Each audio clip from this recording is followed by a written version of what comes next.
देऊन त्यांच्यावर प्रेशराईज करण्याचा प्रयत्न कदाचित झाला असेल असं मला वाटतंय.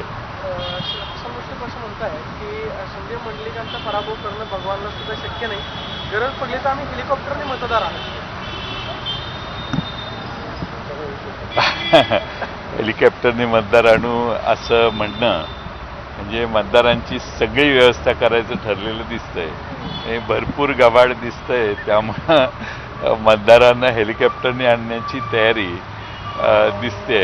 आणि किती आमचे विरोधक पैशाने गब्बर आहेत आणि किती प्रचंड मोठी त्यांच्याकडे ताकद आहे हे दिसतंय.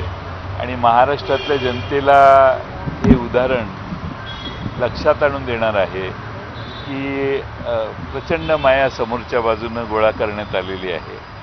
आम्ही जनतेच्या साथीनं जनतेच्या जीवावर निवडणुकांना सामोरं जातोय. मला विश्वास आहे की महाराष्ट्रातले जनता याचा विचार नक्की करेल आणि पवारसाहेबांच्या, उद्धव ठाकरेंच्या आणि काँग्रेस पक्षाच्या पारड्यात आपलं वजन टाकेल आणि पुन्हा एकदा महाराष्ट्र पूर्ण रुळावर आणण्याचं काम करेल. साहेब, माढा आणि साताराबाबत काय निर्णय होणार आहे? कारण तिथले निर्णय झाल्यावर सांगतो. पुढचा प्रश्न. सर, बीडमध्ये बजरंग बाप्पा सोनवणेंना उमेदवारी देण्यात आलेली आहे. युतीनेत्यांच्या नावाची चर्चा होती, मात्र ते अखेरपर्यंत झालं नाही. त्यांनी इच्छा सुद्धा व्यक्त केली होती, पवारसाहेबांची भेट घेतली.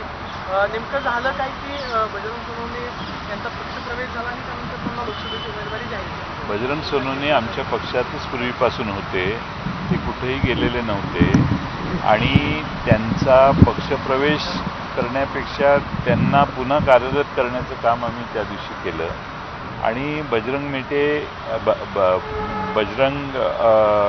सोनवणे यांच्याकडे लोकसभेच्या प्रत्येक बूथवर लढण्याचा अनुभव आहे. त्यांनी एक लोकसभा लढवलेली आहे आणि ते आमच्या पक्षात पवारसाहेबांच्या विषयी त्यांची आत्मीयता ही पूर्वीपासून होती आणि कार्यकर्ते सगळ्यांचं मत आम्ही लक्षात घेऊन त्या निर्णयापर्यंत आम्ही आलो. मेटेताईंच्याबद्दल किंवा मेटे साहेबांच्याबद्दलही आम्हाला जरूर आदर आहे आणि म्हणून साहेबांनी त्यांना बरोबर घेऊन आपण एकत्रितपणाने भविष्यकाळात काम करू शकू असा विचार मांडलेला आहे. मला अपेक्षा आहे की त्याला योग्य प्रतिसाद देतील. त्यांचा प्रशासकीय कामाचा अनुभव देखील आहे. वंचितनं जी भूमिका घेतली आहे, म्हणजे बारामतीमध्ये पाठिंबा दिला आहे, कोल्हापूरमध्ये पाठिंबा दिलेला आहे, मात्र इतर ठिकाणी उमेदवार उभे केलेले आहेत, त्याचा फटका महाविकास